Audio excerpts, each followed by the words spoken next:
안녕하세요. 생명을 되살리는 기독선, 성경이 열리고 구원과 만나는 기독선, 일관독법 총괄제설하는 기독선의 모선사입니다. 오늘도 주님의 은혜 가운데에서 승리한 날을 구가고 계십니까? 항시 하나님의 사랑과 은총을 위해서 기도합니다. 본격적인 휴거와 죄림의 진리에 앞서서 우리가 지금 한 번 넘고 짚고 넘어가야 할 휴거, 반드시 정확히 이해할 필요가 있는 가장 기본적인 애언이자 성경 진리의 핵심이라고 할 수 있습니다. 우리가 아무리 하나님을 알고 성경을 가져왔어도 결국 이 마지막 만남에서 실패한다면 그 시작과 과정이 다 허무해질 수 있죠. 우리의 삶의 결론, 이 역사적인 운명의 마지막 귀착점은, 마지막 최종적인 결론은 어떻게 주님과 잘 만나서 혼인까지 이루어내느냐, 그것이 이제 이 시대를 살아가는 모든 백성들의 공통된 바람이고 복된 위로와 소망이기도 하죠. 그러기 위해서는 하나님께서 우리에게 가르쳐 주시고자 원하시는 그 바른 진리를 우리가 올바르게 깨닫고 학습해 내야 되겠죠. 오늘 학습 목표는 지혜, 즉 하나님의 법, 그리고 어리석음, 그 음녀의 길이라고 부르는, 이것이 성경에서 어떤 차이와 어떤 기준을 만들어내고 있는가. 마태복음 25장의 열처녀 비유를 담고 있는 진리와 거기에 그 내용들의 그 풍부한 의미들을 단시간에 풀어내기가 쉽지 않는 일인 것 같아서 그 본격적인 좀 설명에 들어가기 위해서 우선 큰 개념으로 성경에서 말하는 지혜와 어리석은 자의 차이를 어떻게 말씀하고 있는가에 대해서 먼저 개략적으로 살펴보는 것입니다. 이 학습을 하고 나면 훨씬 더 깊고 그리고 제대로 된 깨달음을 이제 알게 되어지고, 우리가 휴거에 대해서 한 걸음 더 제대로 그리고 확고하게 다가가 있는 것을 알게 되어질 거라고 생각합니다. 오늘은 이제 지혜와 어리석음에 대해서 이해하는 것이죠. 마태복음 25장 1절에서 13절에서는 아주 섬뜩하고 충격적인 지혜와 어리석음에 대해서 비유하고 있지 않습니까?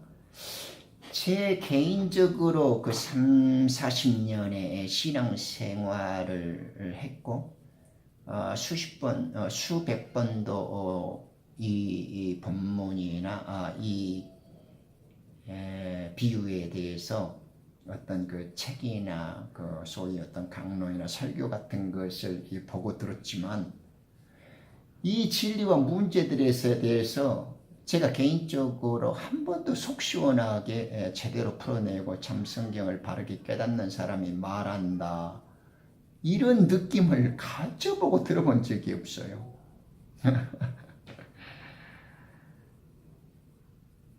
그 오랜 세월 동안에 굳이 기억하라 하면 딱 2명 정도, 그것도 약간 어설프고 어렴풋이나마 이 열처녀 비유의 뜻에 대해서 조금 이해력을 가졌다라고 느끼는 사람은 있었습니다. 물론 그런 그 의미들이 나를 더 몰두하게 만들었고, 또 나름의 이유 있는 성경적인 지식과 깨달음을 얻을 수 있는 그런 어떤 촉매였고, 역할을 그 동기가 되었고 소중한 자극이 되었다라는 것은 충분히 말씀드릴 수 있겠습니다.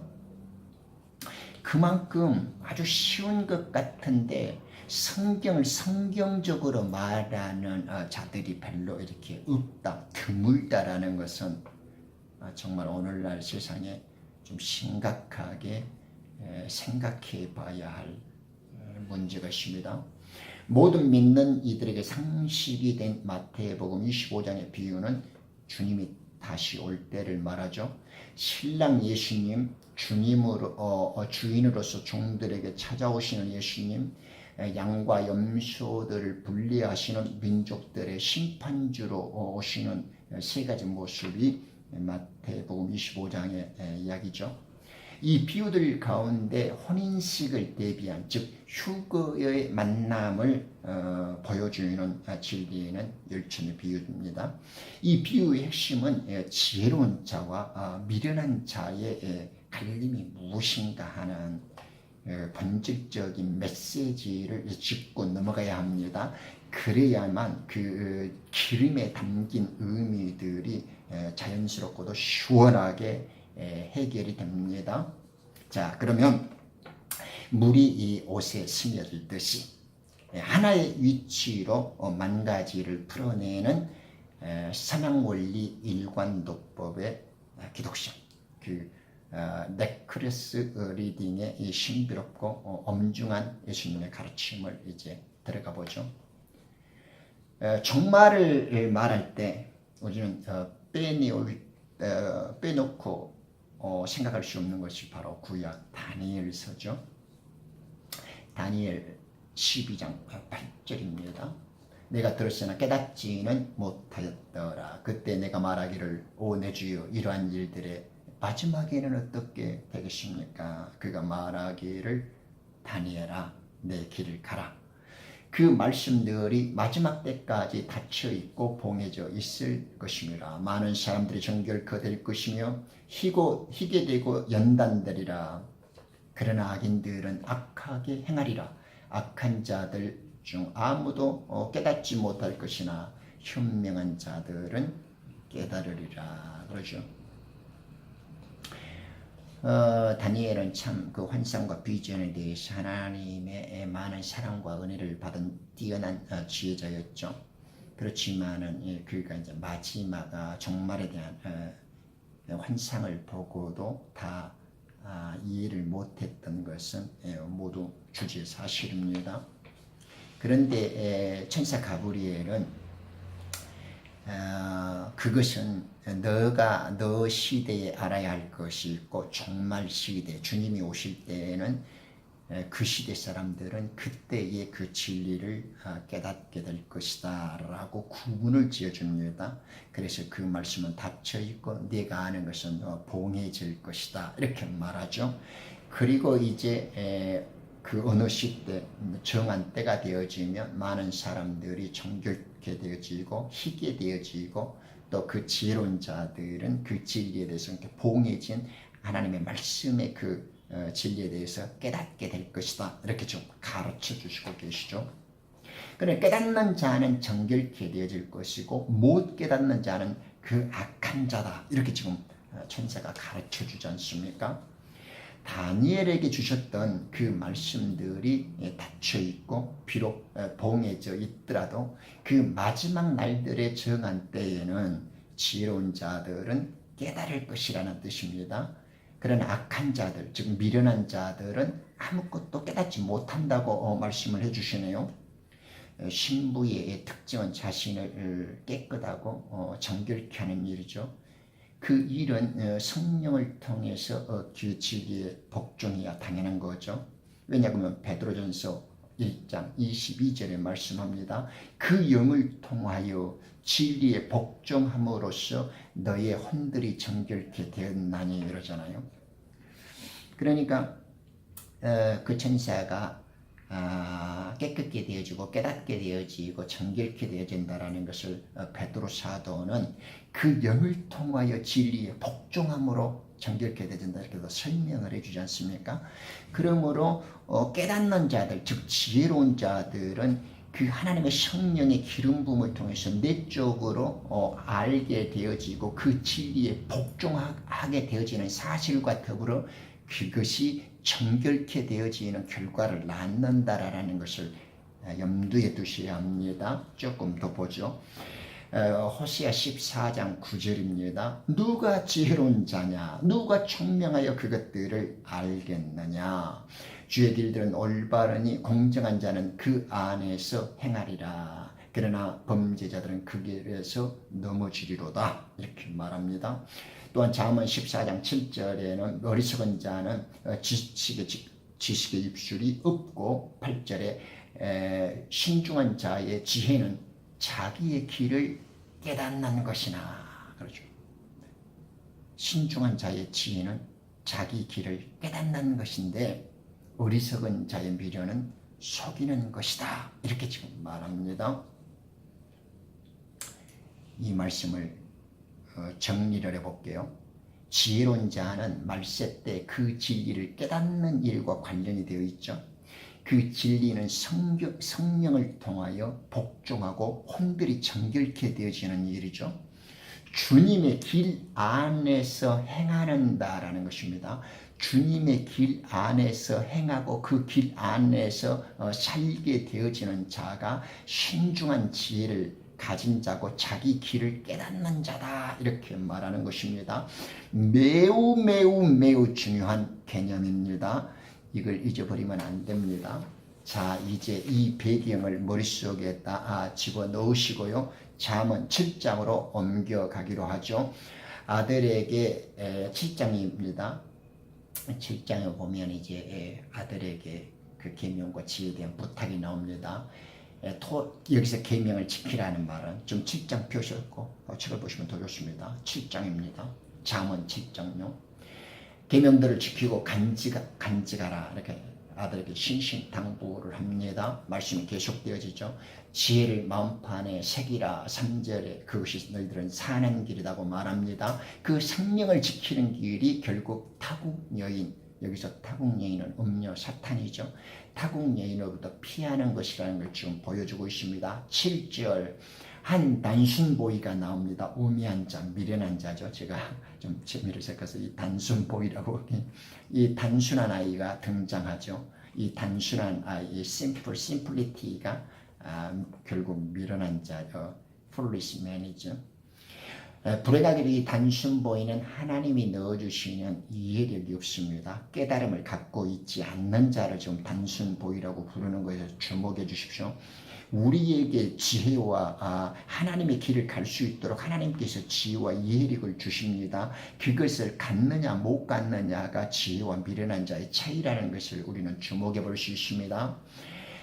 이해력이 결핍되어 있는 상태를 미련한 자다 이렇게 말하죠. 잠언 9장 13절에도 나옵니다. 그러다 보니 자연스럽게 음녀의 집에 이르게 되어지고 그때는 땅거미가 지는 저녁 무렵이라고 하네요. 어둡고 캄캄한 밤입니다. 9절에 나와 있죠. 지금 어둡고 캄캄한 날이라고 지금 사방이 저녁에 어수선했다라는 것은 종말의 시간이라는 것을 알 수가 있죠. 주님 재림이 임박한 시기입니다.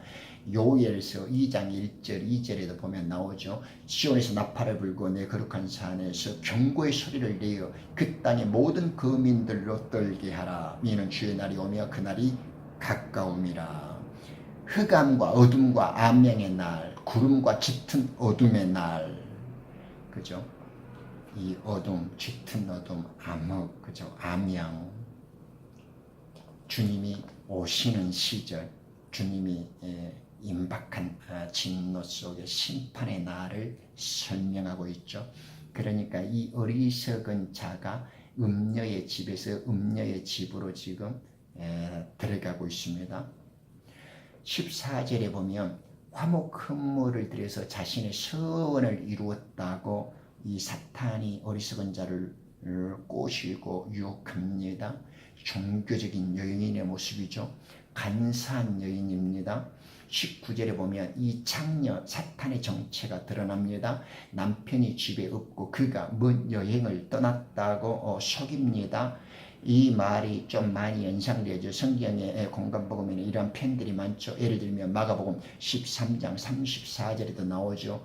인자가 마치 자기 집을 떠나 멀리 여행을 하면서 그의 종들에게 권세를 주어 각자에게 일을 맡기고 문지기에는 깨어 있으라고 지시하는 사람 같으니, 여행을 떠난 주인이 종들에게 일을 맡긴 비유는 란트 비유라든가 문어비유 많이 나오죠. 그에게는 돈주머니가 있으므로 많을 때나 집에 오리라. 그녀가 여러 가지 달콤한 말로 귀를 홀리고 아첨하는 입술로 그를 꿰물어 이 단순 보이는 곧장 그녀를 따라갑니다. 22절입니다. 그가 이 마늘의 집에 온다고 그러죠. 자기 주인이 집을 비웠다고 합니다. 그리고 이 여행을 떠난 주인은 아마 보름때에 올 거야, 이렇게 지금 이 어리석은 자를, 이 미련한 단순 보이를 속이고 있다는 거에 주목해 주십시오. 이 음녀, 이 사탄은 신랑 예수님과 그의 신부된 성도들이 만날 날과 그 시간을 만월이라고 속입니다. 6월절과 초막절에 이스라엘 절기에서 만월에 옵니다.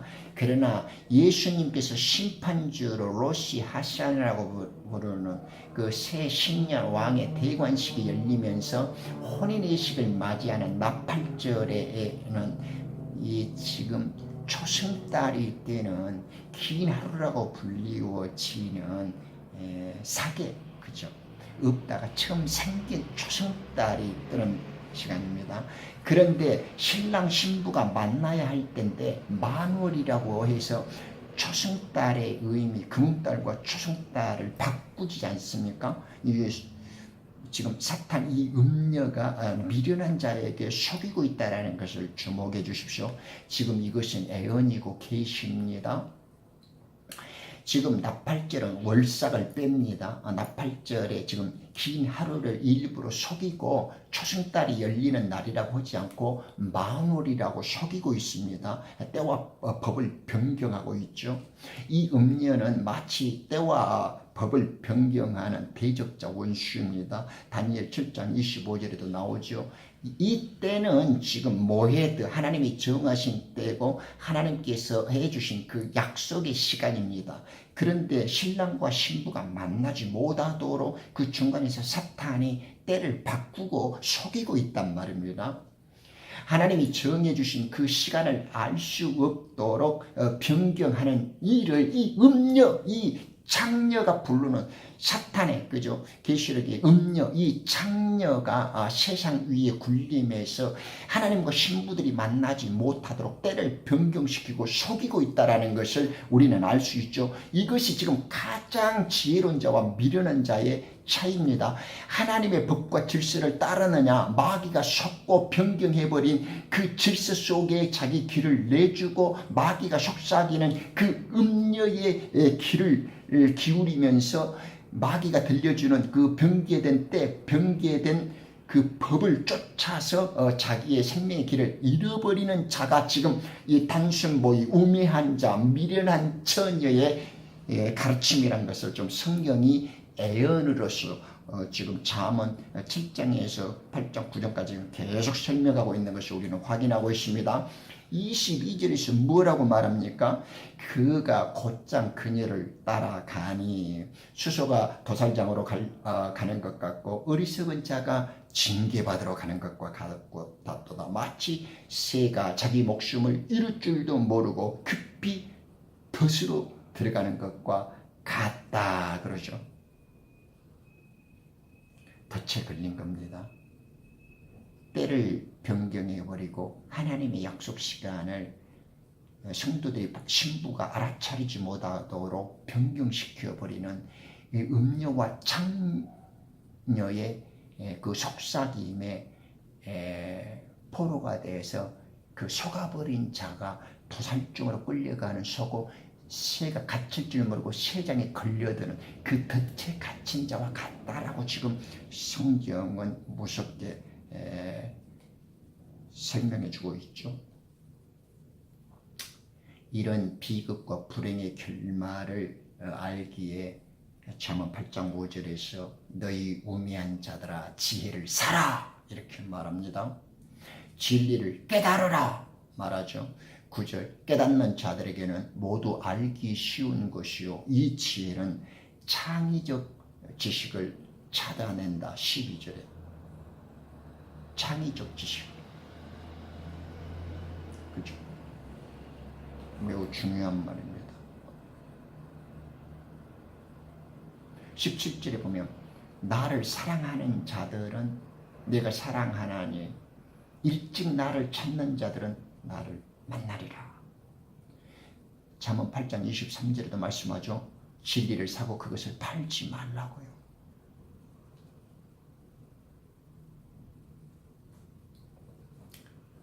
그러므로 지혜로운 자들은 이 진리를 목숨처럼 삽니다.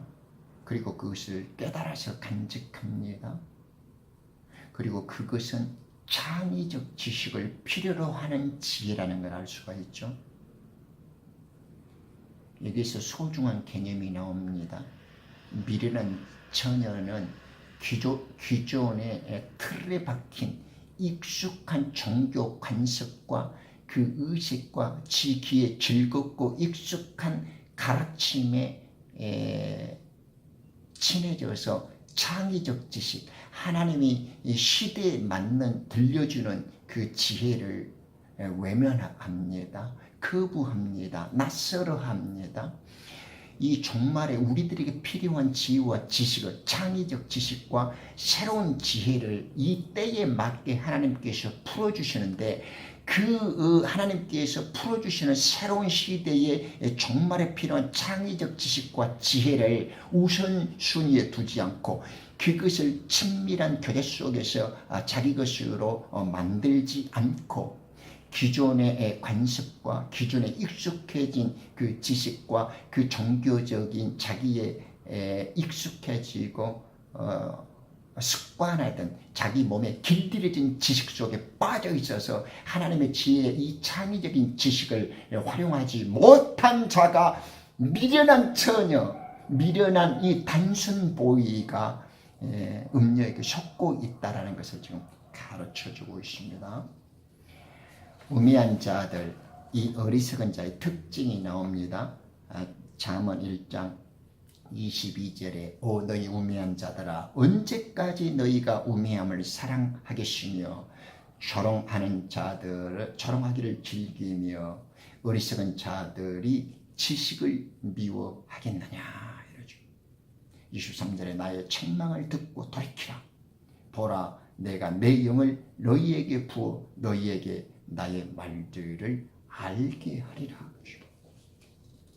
지금은 지식이 흥황하고 하나님의 영이 우리 속에 부어지고 있고 하나님의 영의 기름 부음이 이 새로운 진리에게 눈을 뜨고 우리 마음속에 간직되어지게 하시고 이 영이 우리들 속에서 우리를 정결케 하며 그 진리에 우리로 하여금 복종하게 만듭니다. 그리고 이 하나님의 진리와 법을 우리가 따라가게 만듭니다. 이 길을 밟고 따라가야만 신랑 예수와 만날 수 있습니다. 그런데 이 단순 보이, 이 우매하고 미련한 녀석은 그것을 싫어하고 그 지식을 거부하고 있습니다. 그것을 깨닫지 않는다 하고 있습니다. 그리고 이 음녀, 창녀가 변경해버린 그때 그 법을 듣고는 속은 상태에 머물고 마는 거죠.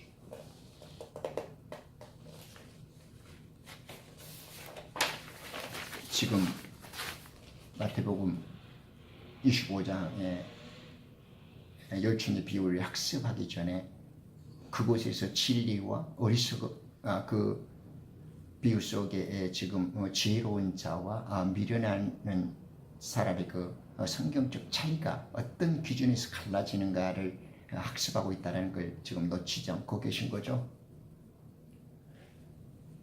29절에 보면 그들이 지식을 싫어한다고 그러죠. 이 창의적 지식, 시대적 지식을 싫어합니다. 그것이 주님을 두려워하지 않는 것이죠. 그것이 주님의 조언과 주님의 권면과 주님의 책망을 경멸하는 그들의 태도입니다. 그런데 자기들은 그렇지 않는다고 생각하고 자기들도 열심히 공부하고 믿는다고 하죠. 그렇지만 항시 점검해 봐야 하겠죠. 정말 성경이 말하는 바른 진리 속에 자신이 몰두하고 있는가.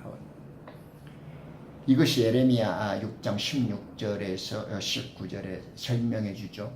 주가 이같이 말하노라 너희는 길에 서서 보고 옛길 그 선한 길이 어디 있는지 그곳으로 걸어가라 합니다. 그죠? 신중한 지혜를 가진 자의 그는 자기가 갈 길을 깨닫는다라고 했지 않습니까? 그가 하나님의 길에 설 수 있고 하나님의 정해주신 그 길과 법으로 갈지 안단 말입니다. 그것이 지금 지혜로운 자의 길입니다. 그리하면 너희 혼들을 위하여 쉼을 얻으리라 하였으니, 그죠?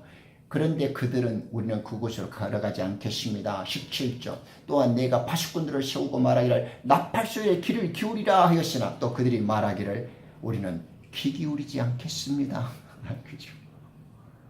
참 고집센 녀석들 많죠. 미련한 자들. 미련하는 것을 망치로 대가리를 5번 때려도 그 미련함은 깨지지 않습니다.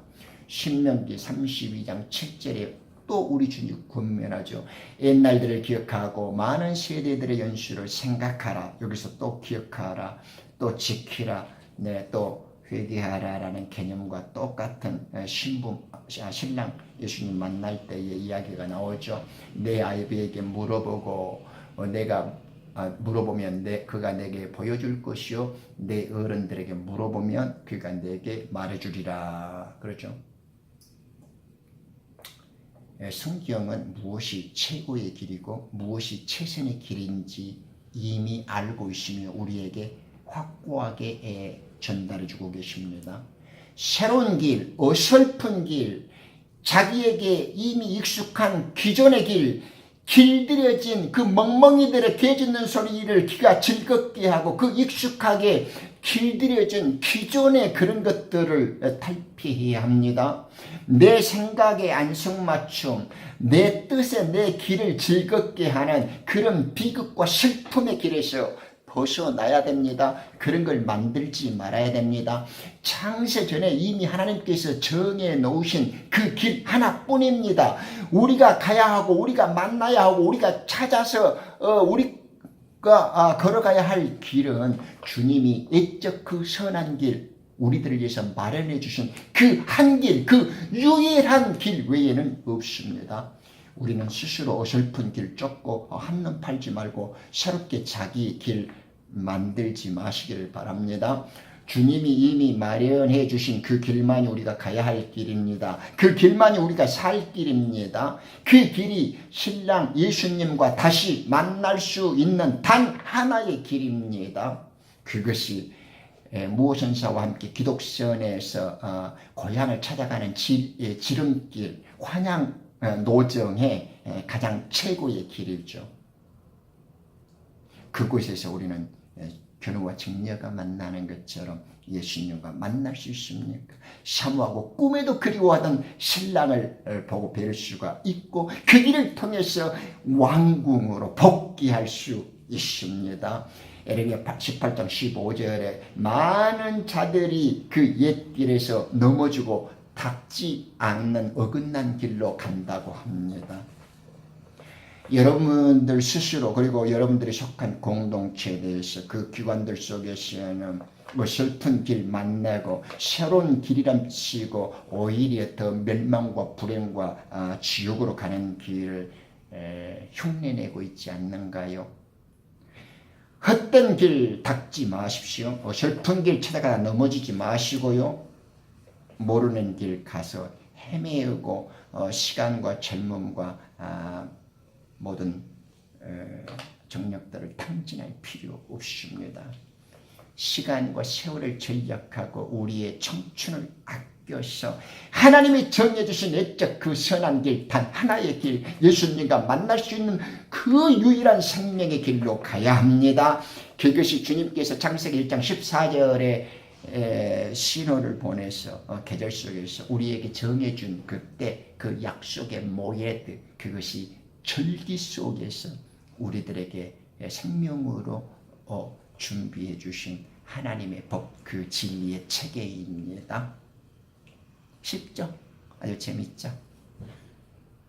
그래서 우리는 이제 기본적인 학습을 이렇게 그날과 그 시간, 그리고 성경에서 말하는 지혜와 어리석음의 차이는 무엇인가, 이것을 기본적으로 학습했습니다. 그리고 이제 나팔절의 의미를 학습하고 마태복음 25장의 지혜로운 처녀와 미련한 처녀의 공부에 들어가면 우리들은 고향으로 돌아가는 환양 노정의 밝은 빛과 그 찬란한 영광을 온몸으로, 두 눈이 확 열리고 가슴이 뻥 뚫리고 심장이 팡 터지는 그런 믿음, 그런 구원, 그런 결혼의 구원으로, 감격으로, 혼인으로, 휴거로 만나게 될 것이라 생각되어집니다. 귀한 시간 내주셔서 감사합니다. 또 뵙죠.